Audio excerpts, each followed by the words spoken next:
Sosok anggota TNI yang diduga terlibat penembakan 3 anggota polisi di Waikana, Lampung terungkap. Pelaku penembakan diduga anggota TNI yang kini sudah ditangkap.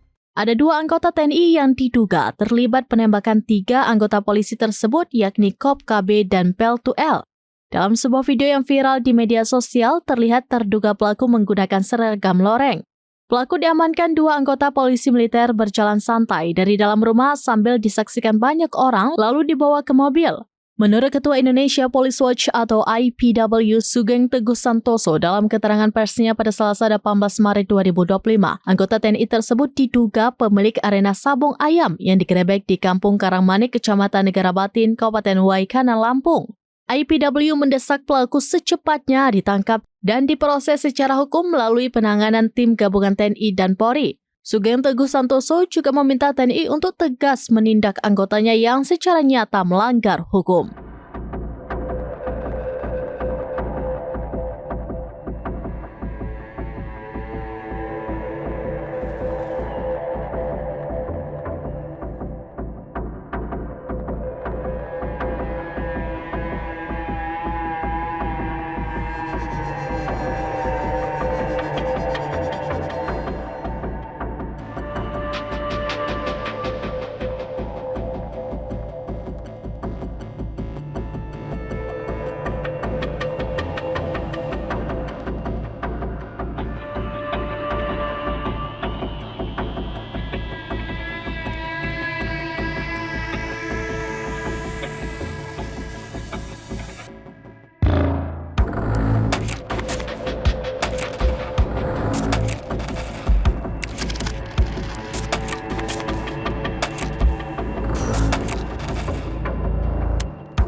Download Tribun X sekarang, menghadirkan lokal menjadi Indonesia.